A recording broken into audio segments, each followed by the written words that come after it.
मैं मॉर्निंग 5 बजे उठकर बस किचन में ही होती हूँ और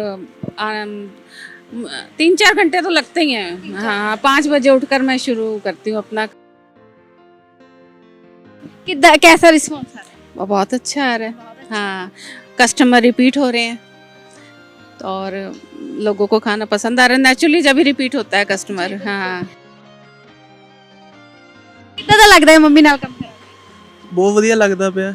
ਹੈਲਪ ਹੋ ਰਹੀ ਹੈ ਇੱਕ ਤਰ੍ਹਾਂ ਦੀ। ਔਰ ਚਲੋ ਪਹਿਲਾਂ ਇਹ ਇਕੱਲੇ ਲਗਾਉਂਦੇ ਹੁੰਦੇ ਸੀਗੇ, ਬਟ ਜਿੱਦਾਂ ਜਿੱਦਾਂ ਗਰੋ ਕਰ ਰਹੇ ਆ ਹੁਣ ਡਿਲੀਵਰੀ ਦਾ ਵੀ ਆਪਾਂ ਨਾਲ ਸ਼ੁਰੂ ਕਰ ਲਿਆ, ਤਾਂ ਇਹਦੇ ਲਈ ਫਿਰ ਮੇਰੀ ਹੈਲਪ ਦੀ ਲੋੜ ਪੈਂਦੀ ਹੈ। ਤਾਂ ਫਿਰ ਮੈਂ ਇੱਥੇ ਇਹਨਾਂ ਨਾਲ ਹੀ ਹੁੰਨਾ। ਸਾਲ ਸਵੀਗੀ 'ਚ ਵੀ ਕੰਮ ਕੀਤਾ ਤੇ ਸਵੀਗੀ ਦੀ ਟੀ-ਸ਼ਰਟ ਪਾ ਕੇ ਗਲੀਆਂ 'ਚ ਘੁੰਮਦੇ ਸੀਗੇ ਤੇ ਦੇਖਦੇ ਸੀਗੇ ਸਟਾਲ ਲੱਗੇ ਹੋਏ ਆ। ਉੱਥੋਂ ਇੱਕ ਆਈਡੀਆ ਆਇਆ ਕਿ ਚਲੋ ਆਪਾਂ ਵੀ ਸਟਾਲ ਦਾ ਕੰਮ ਕਰ ਸਕਦੇ ਹਾਂ। तो मैं अपने मुंह से अपनी तारीफ तो नहीं करूँगी। मेरी कोशिश है कि मैं उन बच्चों को घर का खाना बनाकर ला रही हूँ और वो बच्चे बहुत खुश हैं। आते हैं हमारे पास बच्चे और वो कहते हैं कि हम यहाँ पर पढ़ने के लिए आए हुए हैं, तो हमें घर का खाना नहीं कहीं मिल रहा है, वो हम हमारे यहाँ से लेके जाते हैं। ਅੱਜ ਸਾਡੇ ਨਾਲ ਇੱਕ ਮਾਂ ਪੁੱਤ ਮੌਜੂਦ ਨੇ ਜੋ ਕਿ ਇੱਕ ਫੂਡ ਦਾ ਸਟਾਲ ਜਿਹੜਾ ਚਲਾ ਰਹੇ ਨੇ। ਤੁਸੀਂ ਤਸਵੀਰਾਂ ਜਿਹੜੀਆਂ ਨੇ ਦੇਖ ਸਕਦੇ ਹੋ ਤੇ ਸਾਡੇ ਨਾਲ ਦੋਨੇ ਹੀ ਮੌਜੂਦ ਨੇ। ਆਪਾਂ ਗੱਲ ਕਰ ਲੈਂਦੇ ਆ ਤੇ ਇੱਕ ਨਾਮ ਤੁਸੀਂ ਜ਼ਰੂਰ ਦੇਖੋ ਕਿ ਇਹਨਾਂ ਨੇ ਨਾਮ ਕਿੰਨਾ ਵਧੀਆ ਰੱਖਿਆ ਹੋਇਆ ਹੈ। ਤੇ ਦੂਜੀ ਗੱਲ ਆਪਾਂ ਗੱਲ ਕਰ ਲੈਂਦੇ ਕਿ ਨਾਮ ਇਸ ਫੂਡ ਸਟਾਲ ਦਾ ਇਦਾਂ ਕਿਵੇਂ ਪਿਆ ਤੇ ਕੀ ਕਾਰਨ ਹੋਈ ਕਿ ਇਹਨਾਂ ਨੂੰ ਅੱਜ ਇਸ ਫੂਡ ਸਟਾਲ ਲਾ ਕੇ ਜਿਹੜਾ ਆ ਕੰਮ ਕਰਨਾ ਪੈ ਰਿਹਾ। सत श्री अकाल जी, बहुत अच्छे। तो मैम सब तो पहले कितना चिर हो गया ਤੁਹਾਨੂੰ ਇੱਥੇ ਕੰਮ ਕਰਦੇ ਹੋ? हमें 1 महीना हो गया। 1 महीना। कितना कैसा रिस्पॉन्स आ रहा है? वो बहुत अच्छा आ रहा है। हाँ, कस्टमर रिपीट हो रहे हैं और लोगों को खाना पसंद आ रहा है। नेचुरली जब ही रिपीट होता है कस्टमर। हाँ, कहीं ना कहीं कहते हैं ना कि कोई बच्चे होते हैं कि घर से बाहर आके रह रहे हैं, कुछ फैमिलीज हैं जो कि अपनी घर वालों को छोड़ के यहाँ पे आके रह रहे हैं लेकिन घर का खाना नहीं मिल पाता। तो आपके हाथ में ऐसा जादू है कि लोग कहते हैं कि घर के खाने जैसा? देखिए, मैं अपनी तरफ से तो बहुत अच्छा सब कोशिश करती हूँ और लोगों को पसंद आ रहा है मैम, तभी वो आ रहे हैं, है ना। तो मैं अपने मुंह से अपनी तारीफ तो नहीं करूँगी। मेरी कोशिश है कि मैं उन बच्चों को घर का खाना बनाकर ला रही हूँ और वो बच्चे बहुत खुश हैं। आते हैं हमारे पास बच्चे और वो कहते हैं कि हम यहाँ पर पढ़ने के लिए आए हुए हैं, तो हमें घर का खाना नहीं कहीं मिल रहा है, वो हम हमारे यहाँ से लेके जाते हैं। मैम एक बार दिखा दो कि आपके पास होता क्या क्या है? तो ਤੁਸੀਂ देख सकते हो राइस है, ਤੁਸੀਂ ਦੇਖ ਸਕਦੇ ਹੋ ਜੀਰੇ ਵਾਲੇ ਰਾਈਸ ਨੇ। ये कड़ी है, ਕੜੀ ਤੁਸੀਂ ਦੇਖ ਸਕਦੇ ਹੋ ਘਰ ਦੇ ਵਰਗੀ ਸਵਾਦ ਹੈ। हाँ जी, और हाँ जी ये राजमा है, ठीक है, एंड ये चने, वाइट चने हैं। ਇਹ ਕਿਹਦੇ ਨਾਲ ਦਿੰਨੇ ਹੋ? छोले कुलचे, छोले समोसे। ਸਮੋਸੇ ਵੀ ਰੱਖਦੇ ਹੋ? हाँ जी, छोले समोसे हैं, कुलचे भी रखते हैं। ਜੀ। ਤੇ ਹੁਣ ਸਾਡੇ ਨਾਲ ਸਾਕਤਾ ਕਪੂਰ ਜੀ ਮੌਜੂਦ ਨੇ। ਆਪਾਂ ਗੱਲ ਕਰ ਲੈਂਦੇ ਆ ਕਿ ਮਾਂ ਦਾ ਨਾਲ ਕੰਮ ਕਰਕੇ ਕਿੱਦਾਂ ਦਾ ਲੱਗ ਰਿਹਾ? ਸਤਿ ਸ਼੍ਰੀ ਅਕਾਲ ਸਰ। ਸਤਿ ਸ਼੍ਰੀ ਅਕਾਲ। ਵਧੀਆ, ਤੁਸੀਂ ਸੁਣਾਓ? ਕਿੱਦਾਂ ਦਾ ਲੱਗਦਾ ਹੈ ਮੰਮੀ ਨਾਲ ਕੰਮ ਕਰਕੇ? ਬਹੁਤ ਵਧੀਆ ਲੱਗਦਾ ਪਿਆ। ਹੈਲਪ ਹੋ ਰਹੀ ਹੈ ਇੱਕ ਤਰ੍ਹਾਂ ਦੀ। ਔਰ ਚਲੋ ਪਹਿਲਾਂ ਇਹ ਇਕੱਲੇ ਲਗਾਉਂਦੇ ਹੁੰਦੇ ਸੀਗੇ, ਬਟ ਜਿੱਦਾਂ ਜਿੱਦਾਂ ਗਰੋ ਕਰ ਰਹੇ ਆ ਹੁਣ ਡਿਲੀਵਰੀ ਦਾ ਵੀ ਆਪਾਂ ਨਾਲ ਸ਼ੁਰੂ ਕਰ ਲਿਆ, ਤਾਂ ਇਹਦੇ ਲਈ ਫਿਰ ਮੇਰੀ ਹੈਲਪ ਦੀ ਲੋੜ ਪੈਂਦੀ ਹੈ। ਤਾਂ ਫਿਰ ਮੈਂ ਇੱਥੇ ਇਹਨਾਂ ਨਾਲ ਹੀ ਹੁੰਨਾ।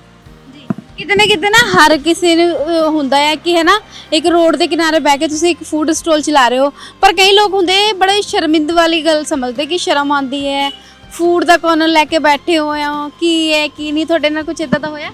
ਨਹੀਂ ਮੈਮ, ਮੈਂ ਤਾਂ ਕਦੀ ਇਦਾਂ ਸੋਚਿਆ ਨਹੀਂ, ਕਿਉਂਕਿ ਐਕਚੁਅਲੀ ਮੈਂ 1 ਸਾਲ ਸਵੀਗੀ 'ਚ ਵੀ ਕੰਮ ਕੀਤਾ ਤੇ ਸਵੀਗੀ ਦੀ ਟੀ-ਸ਼ਰਟ ਪਾ ਕੇ ਗਲੀਆਂ 'ਚ ਘੁੰਮਦੇ ਸੀਗੇ ਤੇ ਦੇਖਦੇ ਸੀਗੇ ਸਟਾਲ ਲੱਗੇ ਹੋਏ ਆ। ਉੱਥੋਂ ਇੱਕ ਆਈਡੀਆ ਆਇਆ ਕਿ ਚਲੋ ਆਪਾਂ ਵੀ ਸਟਾਲ ਦਾ ਕੰਮ ਕਰ ਸਕਦੇ ਹਾਂ। ਪਹਿਲਾਂ ਅਸੀਂ ਘਰੋਂ ਸ਼ੁਰੂ ਕੀਤਾ ਕੰਮ। ਪਹਿਲਾਂ ਮੈਂ ਸੋਚਿਆ ਕਿ ਚਲੋ ਘਰੋਂ ਸ਼ੁਰੂ ਕਰਦੇ ਸਵੀਗੀ ਦੇ ਨਾਲ ਅਟੈਚ ਕਰਕੇ, ਬਟ ਉਹਦੇ ਨਾਲ ਸਾਨੂੰ ਇੰਨਾ ਗਰੋ ਨਹੀਂ ਲੱਗਿਆ। ਫਿਰ ਮੈਂ ਸੋਚਿਆ ਕਿ ਉਸ ਤੋਂ ਬਾਅਦ ਫਿਰ ਇੱਕ ਆਈਡੀਆ ਆਇਆ ਕਿ ਚਲੋ ਇੱਥੇ ਲਗਾਉਂਦੇ ਹਾਂ। ਕਹਿੰਦੇ ਨਾ ਇੱਕ ਆਈਡੀਆ ਫੇਲ ਹੁੰਦਾ ਤਾਂ ਦੂਜਾ ਆਈਡੀਆ ਯੂਜ਼ ਕਰਨਾ ਚਾਹੀਦਾ ਵਾ, ਤੇ ਇਸ ਕਰਕੇ ਫਿਰ ਹੁਣ ਅਸੀਂ ਇੱਥੇ ਆ। ਇੱਥੇ ਬਹੁਤ ਵਧੀਆ ਰਿਸਪੌਂਸ ਆ ਸਾਨੂੰ, ਫਿਰ ਇਸ ਕਰਕੇ ਮੈਂ ਸਵੀਗੀ ਦਾ ਕੰਮ ਛੱਡਤਾ। ਉਸ ਤੋਂ ਬਾਅਦ ਇਹਨਾਂ ਨਾਲ ਹੀ ਆਣਾ। ਕਿਤੇ ਨਾ ਕਿਤੇ ਹੁੰਦਾ ਹੈ ਕਿ ਹਰ ਪੁੱਤ ਦਾ ਸੁਪਨਾ ਹੁੰਦਾ ਵੀ ਮੈਂ ਆਪਣੀ ਮਾਂ ਨੂੰ ਬਹੁਤ ਵਧੀਆ ਤਰੀਕੇ ਨਾਲ ਰੱਖਾਂ, ਉਹਨਾਂ ਦੇ ਜਿੰਨੇ ਵੀ ਸੁਪਨੇ ਉਹ ਪੂਰੇ ਕਰਾਂ। ਤੁਹਾਡੇ ਕੁਝ ਸੁਪਨੇ ਹੈਗੇ? ਹਾਂਜੀ, ਬਹੁਤ ਵਧੀਆ ਸੁਪਨੇ ਮੇਰੇ ਤਾਂ। ਮਤਲਬ ਮੇਰੇ ਪਾਪਾ ਕਹਿੰਦੇ ਹੁੰਦੇ ਸੀਗੇ ਕਿ ਚਲੋ ਮੰਮੀ ਦੀ ਸਪੋਰਟ ਕਰਨੀ ਚਾਹੀਦੀ ਹੈ। ਤੇ ਐਕਚੁਅਲੀ ਮੈਂ ਪਹਿਲਾਂ ਖੁਦ ਦਾ ਕੰਮ ਸੋਚ ਰਿਹਾ ਸੀਗਾ ਕਿ ਮੈਂ ਕਰੂੰਗਾ।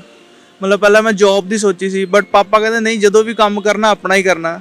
ਤੇ ਮੰਮੀ ਦੀ ਵੀ ਇਹੀ ਥਿੰਕਿੰਗ ਸੀਗੀ ਤੇ ਮੈਂ ਕਿਹਾ ਚਲੋ ਮੰਮੀ ਦੀ ਹੈਲਪ ਕਰੀਏ ਤੇ ਸਟਾਲ ਲਗਾਉਂਦੇ ਆ ਤੇ ਸਾਨੂੰ ਬਹੁਤ ਰਿਸਪੌਂਸ ਵਧੀਆ ਮਿਲਿਆ ਇਹਦਾ ਲਗਾ ਕੇ। ਕਮੈਂਟ ਕਿੱਦਾਂ ਦੇ ਆਉਂਦੇ ਨੇ? ਕਮੈਂਟ ਬਹੁਤ ਵਧੀਆ ਨੇ ਕਿਉਂਕਿ ਹੁਣ ਦੇਖੋ ਅਸੀਂ ਮਾਰਕੀਟ 'ਚ ਖੜੇ ਆ, ਹੁਣ ਮਾਰਕੀਟ ਵਾਲੇ ਬਹੁਤ ਸਪੋਰਟਿਵ ਹੈ ਸਾਡੇ।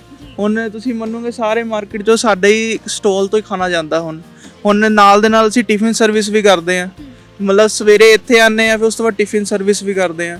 ਤੁਸੀਂ ਆਪ ਹਿਸਾਬ ਲਗਾਓ ਕਿ ਦੇਖੋ ਲੋਕੀ ਇੰਨਾ ਪਸੰਦ ਕਰਦੇ, ਲੋਕੀ ਟਿਫਿਨ ਤੱਕ ਵੀ ਸਾਡੇ ਤੋਂ ਮੰਗਾਉਂਦੇ ਆ। ਜਿਹੜੇ ਸਵੇਰੇ ਖਾ ਕੇ ਜਾਂਦੇ ਕਹਿੰਦੇ ਸ਼ਾਮੀ ਸਾਨੂੰ ਟਿਫਿਨ ਵੀ ਤੁਸੀਂ ਸਰਵਿਸ ਕਰੋ।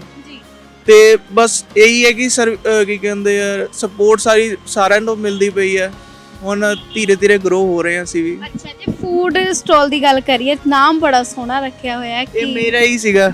ਇਹ ਮੈਂ ਪਹਿਲਾਂ ਮੇਰੇ ਦਿਮਾਗ 'ਚ ਆਇਆ ਸੀਗਾ ਡਿਲੀਸ਼ੀਅਸ ਫੂਡ ਪੁਆਇੰਟ, ਕਿਉਂਕਿ ਐਕਚੁਅਲੀ ਮੈਂ ਨਾ ਜਦੋਂ ਵੀ ਕਿਤੋਂ ਚੱਕਣ ਜਾਂਦਾ ਸੀਗਾ ਤੇ ਉਹਨਾਂ ਦਾ ਨਾ ਹਮੇਸ਼ਾ ਇੱਕ ਪੁਆਇੰਟ ਦੇ ਨਾਮ ਤੇ ਪਿੱਛੇ ਲਿਖਿਆ ਹੁੰਦਾ ਸੀਗਾ। ਫਿਰ ਮੈਂ ਸੋਚਿਆ ਅਸੀਂ ਵੀ ਲਿਖ ਸਕਦੇ ਹਾਂ ਕਿ ਸਵਾਦਿਸ਼ਟ ਮੇਰੇ ਦਿਮਾਗ 'ਚ ਆਇਆ।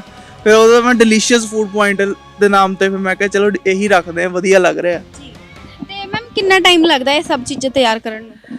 मैं मॉर्निंग 5 बजे उठकर बस किचन में ही होती हूँ और 3-4 घंटे तो लगते ही हैं। हाँ, 5 बजे उठकर मैं शुरू करती हूँ अपना काम। ਪਰ ਲੱਗ ਰਿਹਾ ਜਿਹੜੇ ਤੁਸੀਂ 3-4 ਘੰਟੇ ਦੀ ਮਿਹਨਤ ਕਰਦੇ ਹੋ ਉਹਦਾ ਜਿਹੜਾ ਫਲ ਆ ਉਹ ਮਿਲ ਰਿਹਾ ਹੈ। हाँ बिल्कुल मिल रहा है। मैं तो कह रही हूँ कि इतने कस्टमर रिपीट होते हैं और वो अब तो मतलब घर से ही हमें फ़ोन कर कर मंगवा लेते हैं। उन्हें मालूम है क्योंकि हम होम डिलीवरी करते हैं, तो फिर बेटा दे आता है। मेरे लिए इतना ही बहुत है। हाँ। ਤੇ ਕਿਤੇ ਨਾ ਕਿਤੇ ਸਾਡੀ ਆਡੀਅנס ਨਾ ਬੜੀ ਖਾਣ ਪੀਣ ਦੀ ਸ਼ੌਕੀਨ ਹੁੰਦੀ ਹੈ। ਇੱਕ ਵਾਰੀ ਤੁਸੀਂ ਦੱਸ ਦੋਗੇ ਕਿ ਤੁਹਾਡੀ ਲੋਕੇਸ਼ਨ ਕਿੱਧਰ ਹੈ? ਅਸੀਂ ਇਹ ਰਿਸ਼ੀ ਨਗਰ ਰੋਡ ਹੈਗੀ ਇਹ ਐਬੀਜ਼ ਬਿਲਕੁਲ ਨਾਲ ਹੋਟਲ ਹੈ ਸਾਡੇ, ਉਹਦੇ ਨਾਲ ਵਾਲੀ ਮਾਰਕੀਟ 'ਚ ਅਸੀਂ ਖੜੇ ਆ। ਤੇ ਸਰ ਇਹ ਤੋਂ ਇਲਾਵਾ ਤੁਸੀਂ ਕੋਈ ਹੋਰ ਕੰਮ ਕਰਦੇ ਹੋ? ਇਹਦੇ ਇਲਾਵਾ ਅਸੀਂ ਹੋਰ ਵੀ ਕਾਫੀ ਕੰਮ ਕਰਦੇ। ਐਕਚੁਅਲੀ ਮੈਂ ਨਾ ਮੰਮੀ ਨੂੰ ਤਾਂ ਸਪੋਰਟ ਕਰਦਾ ਹੀ ਆ, ਨਾਲੇ ਮੇਰੇ ਪਾਪਾ ਦਾ ਵੀ ਅਲੱਗ ਕੰਮ ਹੈ। ਐਕਚੁਅਲੀ ਮੇਰੇ ਪਾਪਾ ਜੌਬ ਕਰਦੇ ਆ ਤੇ ਸਾਡਾ ਕੰਮ ਪ੍ਰਾਪਰਟੀ ਦਾ ਵੀ ਹੈ ਨਾਲ, ਤੋ ਪਾਪਾ ਜਾ ਨਹੀਂ ਸਕਦੇ ਤੇ ਇੱਥੇ ਮਤਲਬ ਰਹਿ ਕੇ ਹੀ ਮੈਂ ਉਹਨਾਂ ਦੀ ਵੀ ਹੈਲਪ ਕਰ ਦਿੰਦਾ। ਕਈ ਵਾਰੀ ਕੋਈ ਕਿਸੇ ਨੂੰ ਕੋਈ ਪ੍ਰਾਪਰਟੀ ਦਿਖਾਣੀ ਆ, ਅਸੀਂ ਮਲਟੀਪਲ ਕੰਮ ਕਰਦੇ ਹਾਂ। ਕਈ ਵਾਰੀ ਕੋਈ ਜਿੱਦਾਂ ਕਿਸੇ ਨੂੰ ਸਮਾਨ ਲੈਣਾ ਕੋਈ, ਤਾਂ ਉੱਥੇ ਵੀ ਮੈਂ ਜਾਂਦਾ। ਜਿੱਦਾਂ ਆਰਓ ਵਗੈਰਾ ਉਹ ਵੀ ਸਾਡਾ ਕੰਮ ਹੈਗਾ ਤੇ ਉਹ ਵੀ ਆਪਾਂ ਨਾਲ ਹੀ ਕਰੀਦਾ। ਸਟੱਡੀ ਮੈਂ ਸ਼ਾਮੀ ਕਰਦਾ ਵਾਂ, ਜੋ ਮੇਰਾ ਕਲਾਸਿਸ ਹੁੰਦੀ 2 ਘੰਟੇ ਦੀ। ਕੰਪਿਊਟਰ ਦਾ ਮੈਂ ਡਿਪਲੋਮਾ ਕਰਦਾ ਸ਼ਾਮੀ, ਤੇ ਇੱਥੋਂ ਜਾਣ ਤੋਂ ਬਾਅਦ 5 ਤੋਂ ਫਿਰ 7 ਉੱਥੇ ਜਾਂਦਾ। ਮੈਂ ਮੈਨੇਜ ਹੋ ਜਾਂਦੀ ਹੈ? ਹੋ ਜਾਂਦੀ ਬਸ। ਘਰੇ ਮੈਂ ਮਤਲਬ ਮੇਰਾ ਤਾਂ ਕੰਮ ਚਲੋ ਜ਼ਿਆਦਾ ਇੰਨਾ ਜ਼ਿਆਦਾ ਨਹੀਂ, ਮੰਮੀ ਦਾ ਜ਼ਿਆਦਾ ਕੰਮ ਹੁੰਦਾ। ਚਲੋ ਮੈਂ ਤਾਂ ਇੱਕ ਤਰ੍ਹਾਂ ਸਪੋਰਟ ਹੀ ਕਰ ਰਿਹਾ ਵਾਂ, ਜ਼ਿਆਦਾ ਕੰਮ ਤਾਂ ਮੰਮੀ ਦਾ ਹੀ ਹੈ। ਸੋ ਆਂਟੀ ਤੁਸੀਂ ਇਸ ਤੋਂ ਪਹਿਲਾਂ ਕੀ ਕਰਦੇ ਸੀ? मैं हाउस वाइफ ही ਹਾਊਸਵਾਈਫ। ਕਿੰਨੇ ਤੁਹਾਡੇ ਕੋਲ? मैं ग्रेजुएट हूँ। हाँ, ग्रेजुएट फ्रॉम आर्ट्स। हाँ। ਤੇ ਕੋਈ ਜੌਬ ਵੀ ਕਰ ਸਕਦੇ ਸੀਗੇ ਤੁਸੀਂ, ਪਰ ਇੱਕ ਫੂਡ ਸਟਾਲ ਚਲਾ ਰਹੇ ਹੋ, ਕਾਰਨ?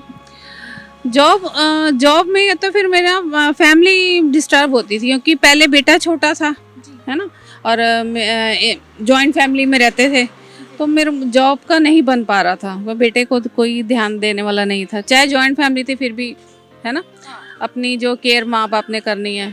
तो फिर मैंने जॉब नहीं किया और अब एज ऐसी, इसी एज में मुझे जॉब मिलेगा भी नहीं, यू नो वेल। तो इसके लिए सोचा अपना ही काम कुछ किया। खुशी होए काम?